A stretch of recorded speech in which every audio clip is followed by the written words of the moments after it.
Okay, in this part of the unit, we're going to go over supply. Remember, when we talk about supply, it's coming from the producer end. So you're no longer looking at it from the lens of a customer where we prefer to purchase things when they're cheaper. Now we're looking at it from how can we maximize our profit and at what price are we willing to let a certain amount of units go.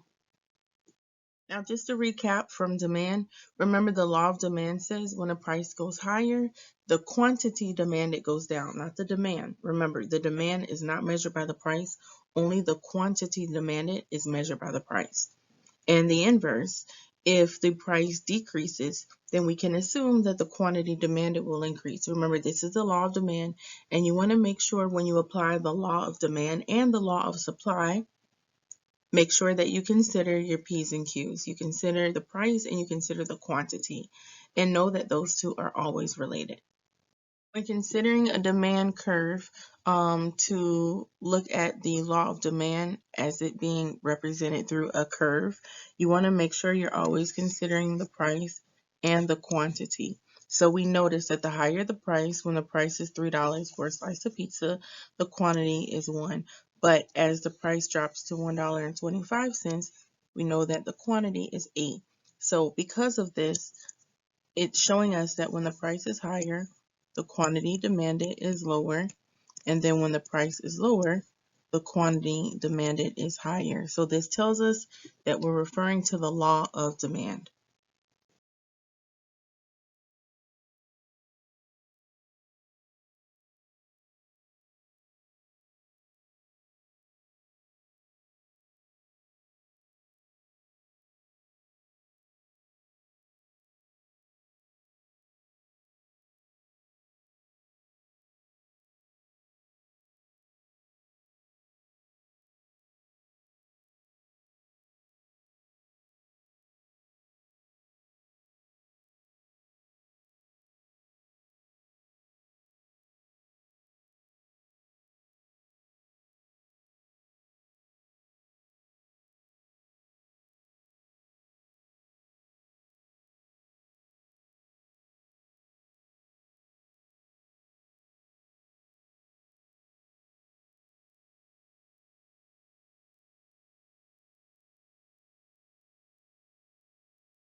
Supply.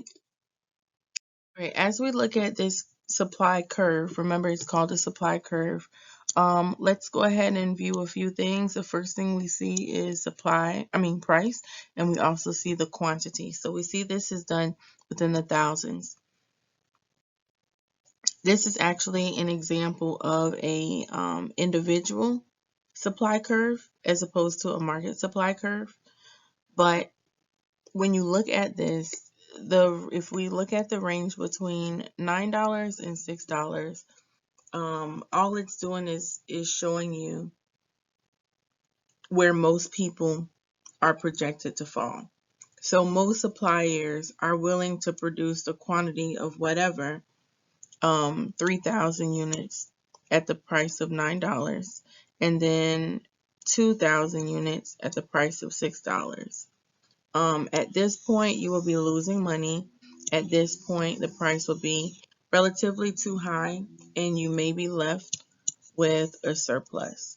So your surplus is when you have an excess amount of items that are not being sold.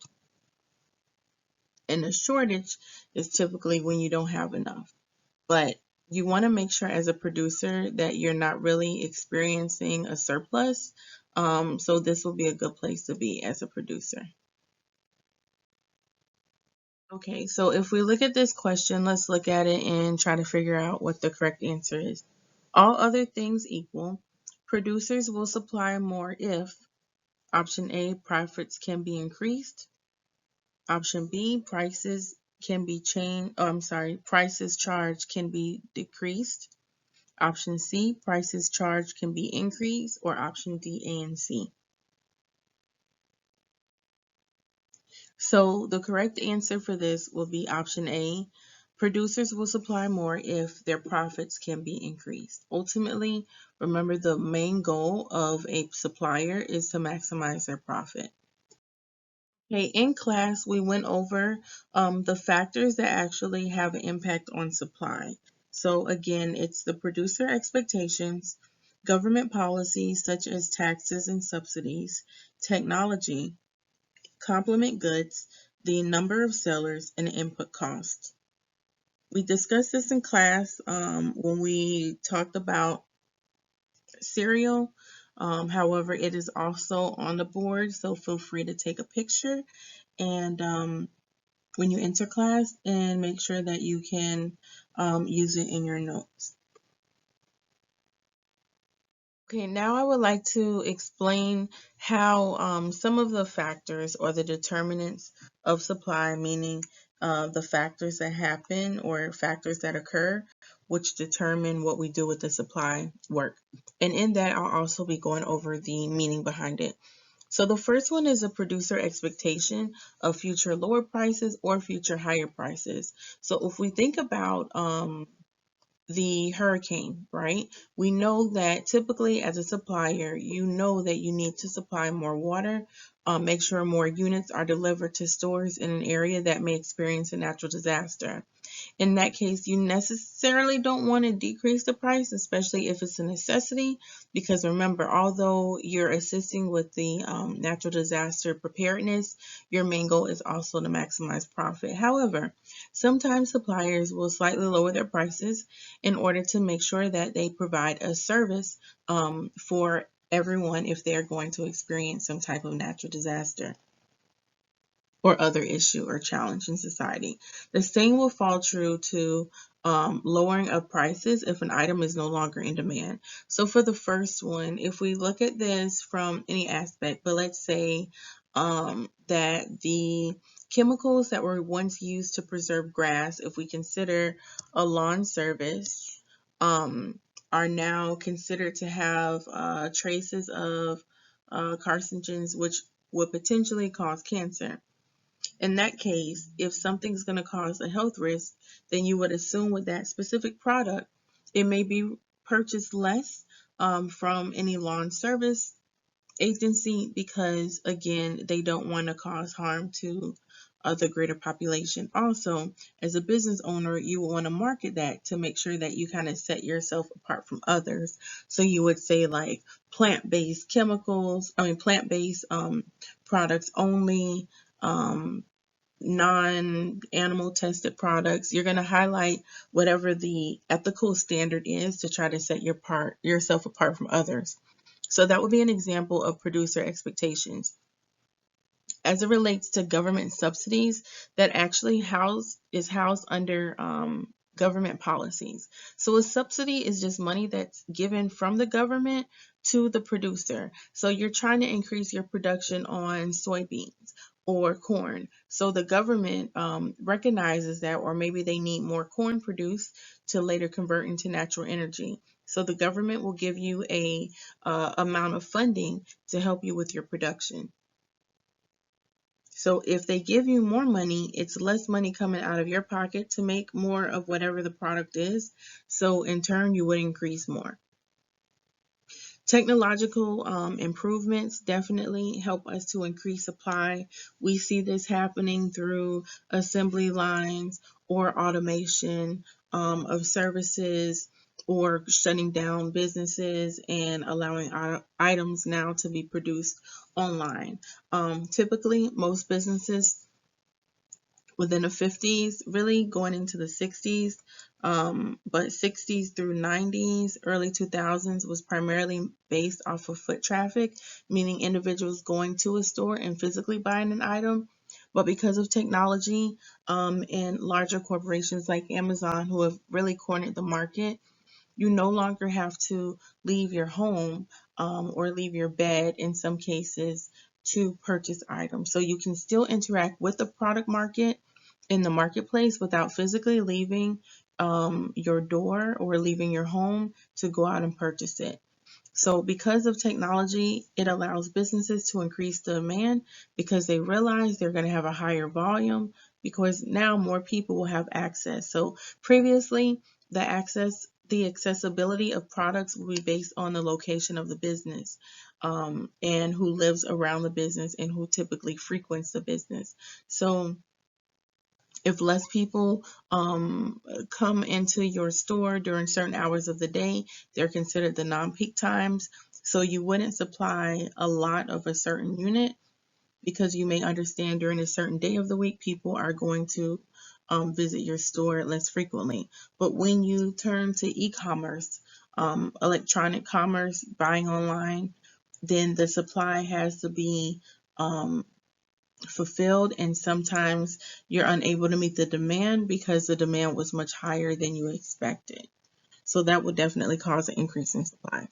The next one will be complement goods. So number 4 we're on now.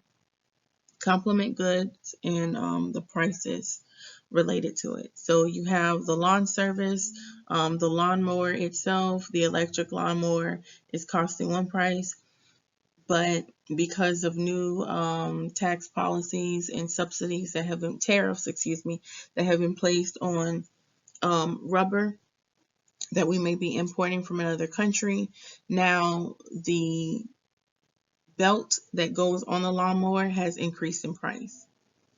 So if the belt that belongs on the lawnmower in order to make the blades work, or the blades have increased in price, what you're going to find is typically they're going to slightly increase the supply, especially if it's an item that's in high demand, to try to yield a greater return.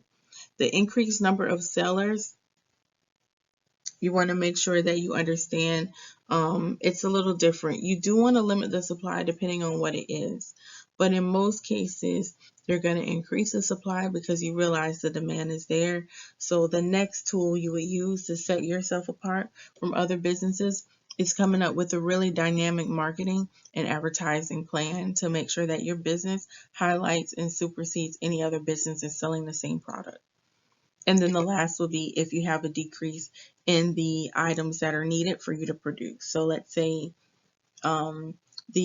currently we still have a tariff on steel. Let's say the steel tariff has been suspended, so it goes back to price. If steel is much cheaper, it's going to increase the supply of steel being used in certain construction projects.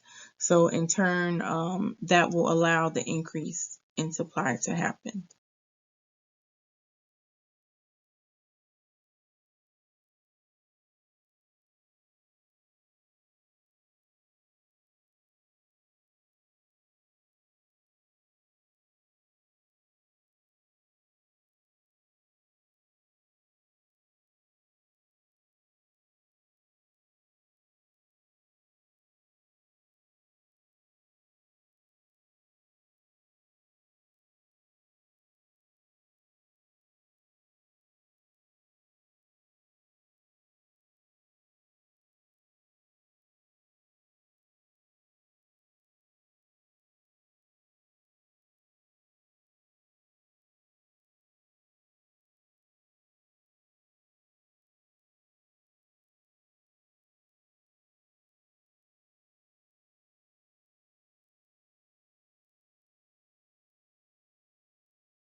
so for this one, we're going to go ahead and look at the example.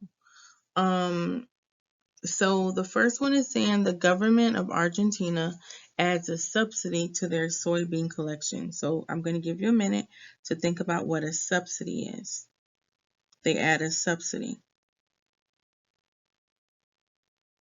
Okay, so for the first one, if we look at it, if the subsidy is added, given to a business, so they can, if a subsidy is given to the production account or to the area of production, then it lowers your operating costs. So if it lowers your operating costs, you can make more with someone else's money, basically.